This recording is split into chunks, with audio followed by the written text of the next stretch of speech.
Vous tombez bien. Je suis en train de vivre une expérience proustienne. Aujourd'hui, on va à nouveau parler de Marcel. Alors, on a souvent glosé sur la supériorité du pot de Nutella par rapport à la Madeleine. Pour l'écrivain de demain qui, évoquant dans l'une de ses pages le pot de Nutella, rappellera des souvenirs à la fois au jeune Européen qui prend des petits déjeuners et en même temps aux jeunes équatoriens ou aux jeunes autochtones de la forêt tropicale ou de la forêt amazonienne qui, à l'évocation du pot de Nutella, se souviendra du panorama de sa jeunesse que l'exploitation d'huile de palme a complètement dévasté. Alors bien sûr, l'imitation n'est pas la création, mais vous pouvez quand même vous inspirer, si vous êtes un écrivain ou si vous avez envie de devenir écrivain, vous pouvez vous inspirer de ce passage de Marcel Proust sur la Madeleine, en l'actualisant un petit peu et en parlant du pot de Nutella, on n'y verra que du feu. Et tout d'un coup, je vous fais un exemple, et tout d'un coup le souvenir m'est apparu, ce goût c'était celui de la tartine de Nutella que le dimanche matin à Combray, alors là évidemment vous allez changer Combray par une ville nouvelle comme Cergy-Pontoise, ce sera pas mal. Donc ce goût c'était celui du petit morceau de madeleine que le dimanche matin à Cergy-Pontoise, quand j'allais lui dire bonjour dans sa chambre, ma tante Léonie, là aussi Léonie ça va pas, faut remplacer Léonie par Samantha par exemple, pour donner une petite touche actuelle. Donc le dimanche matin à Cergy-Pontoise, quand j'allais lui dire bonjour dans sa chambre, ma tante Samantha m'offrait, après avoir trempé la tartine dans son infusion de thé ou de tilleul. Ce que je vous dis là, c'est vraiment un truc qui peut vous aider. Vous prenez comme ça un volume d'un écrivain, vous remplacez, vous actualisez juste un petit peu, donc Madeleine par pot de Nutella. Vous pouvez sans risque ensuite envoyer votre manuscrit par la poste à des maisons d'édition. Là, c'est garanti. Dans notre dernière vidéo, vous vous souvenez, on a évoqué le côté comédie humaine, galerie de personnages, limite moraliste de Proust à certains moments. En cela, on peut le rapprocher de Molière, qui est aussi un grand moraliste. À la différence que chez Proust, c'est l'amoureux qui... l'éclairage va se porter sur l'amoureux, qui va triompher du temps, même s'il ne triomphe pas du sort. Chez Molière, les personnages des amoureux, ils sont toujours en second plan, pour des ressorts de comédie et pour mettre en valeur Harpagon ou le Tartuffe, ou le malade imaginaire. La leçon de la recherche du temps perdu, c'est que c'est l'art qui donne sa valeur à la fois à la vie et aussi à l'homme. Et c'est pour ça que Proust est un grand romantique, parce que l'amoureux produit de l'art. Que ce soit un art désespéré, un art triste, ou un art amusant, dans le sens qu'il est guidé par une muse. Seuls les grands amoureux produisent de l'art. C'est la différence entre l'amoureux qui travaille dans une dimension supérieure au quotidien et celui qui n'est pas un créateur et qui va travailler donc au mieux pour la parade ou pour une actualité. Alors évidemment, beaucoup de personnes vont se reconnaître dans la première parution de La Recherche du temps perdu. Une certaine Laure Eyman, qui est une cocotte, une demi-mondaine, va reprocher à Proust de l'avoir croqué dans le personnage d'Odette de Crécy. Et alors, elle va l'enquiquiner comme c'est pas possible. Si bien que Proust finit par lui écrire « J'ai signalé dans un article la bêtise des gens du monde qui croient qu'on fait entrer ainsi une personne dans un livre. Vous me lisez et vous trouvez une ressemblance avec Odette de Crécy, c'est à désespérer d'écrire des livres. » Voilà ce que répond Proust. Mais il se trompe en fait.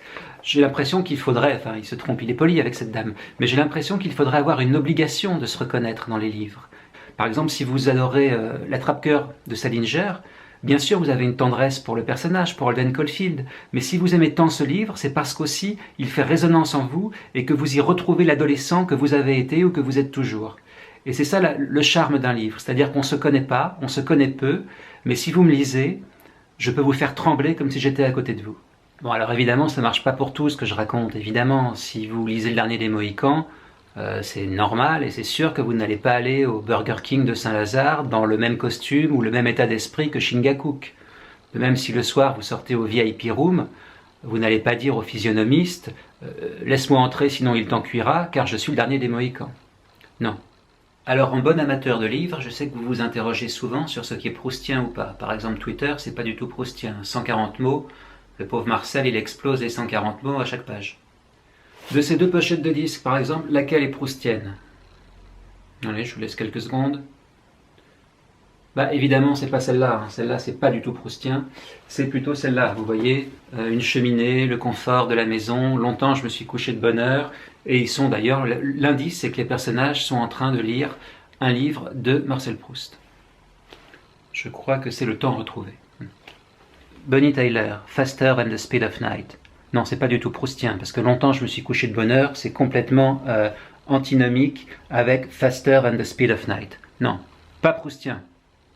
Ok Computer, c'est pas du tout proustien, parce que Marcel il écrit tout à la main. Random Access Memory, absolument proustien, totalement proustien. Access Memories, hein, le temps retrouvé, la recherche du temps perdu, voilà, on accède à ses souvenirs. Bon, le côté random, le côté aléatoire, peut-être un peu moins proustien.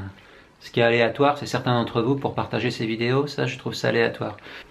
It could happen to you. Ah oui, ça pourrait très bien vous arriver de vous mettre à lire la recherche du temps perdu. Proustien. Non, pas du tout proustien, parce qu'il est gentil, Tom Waits, mais regardez, cette fille a de petites vertus, c'est pas du tout Odette de Crécy, hein, pas assez mondaine. Et lui, la cravate nouée n'importe comment, n'importe quel dandy, sait comment nouer une cravate mieux que ça quand même. Non, non, non, clope au bec, casquette, la main derrière l'oreille, pas du tout proustien, le pauvre gars, pas du tout. Lui, en revanche, vous avez vu comme il s'est noué sa cravate? Non mais franchement. Dites-moi lequel est proustien et lequel n'est pas proustien.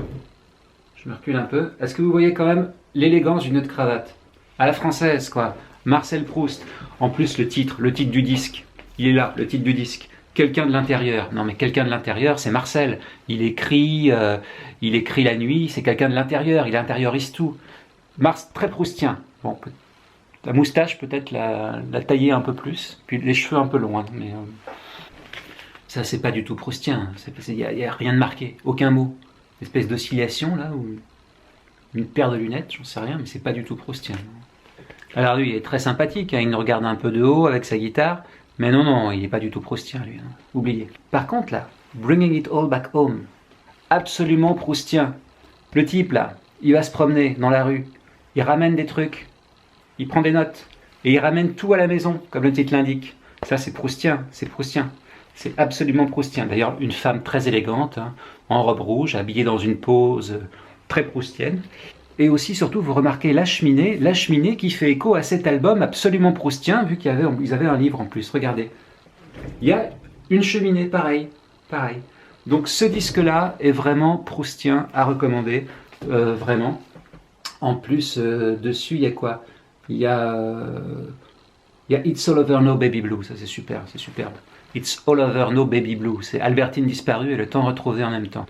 D'ailleurs, un autre indice, c'est qu'au dos du disque, il y a Allen Ginsberg qui est habillé en Marcel Proust. Ouais. Joli disque. La bande originale de Vampiros Lesbos.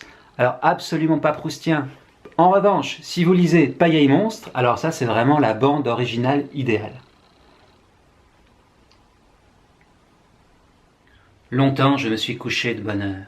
Parfois, à peine ma bougie éteinte, mes yeux se fermaient si vite que je n'avais pas le temps de me dire « je m'endors ». Longtemps, je me suis couché de bonne heure. Quelle phrase étrange et pénétrante. Or, ce qu'on sait de source sûre maintenant, grâce à André Gide notamment, que la phrase d'origine, la phrase qu'a écrite Proust lui-même au départ, était « Longtemps, je me suis couché de bonne heure parce que j'avais planqué sous mon oreiller ma Batmobile et j'adorais y jouer, notamment actionner la petite scie avant qui me permet de pourfendre les méchants jusqu'à plus d'heures dans la nuit. » Voilà, donc une phrase un peu longue, et évidemment, vu le nombre de phrases longues qu'il y a à la suite dans La recherche du temps perdu, on lui a dit « Écoute mon coco, pour la première phrase, calme tes ardeurs. » Si vous voulez pas vous emmerder à lire toute La recherche du temps perdu, il y a un seul strip de Calvin et Hobbes qui résume bien l'histoire. I am in a perfect bad mood, so nobody'd better mess with me today. Je suis vraiment dans une humeur lamentable. Aussi, personne ferait mieux de me chercher des noises aujourd'hui. Et la maman qui arrive et qui fait « Écoute, je t'ai acheté un nouveau comic book. Pourquoi tu ne t'assis pas juste sur le canapé et je vais te faire des crackers au beurre de cacahuète. Est-ce que tu es assis confortablement ?» Et le petit Calvin, il fait « Bah oui, je suppose. » Et le dernier truc, c'est « Eh oui, maman, c'est tout. » Voilà, donc Maman c'est tout, on l'écrit on le prononce comme on l'écrit en français, dans les deux sens, et là on est vraiment dans une expérience proustienne de Calvin et Hobbes. Vous trouvez pas? Et regardez aussi ce beau truc en cuivre là, pour mettre le bois. Ce beau récipient en cuivre pour mettre le bois. L'abat-jour. Est-ce que l'abat-jour il est pas Belle Époque?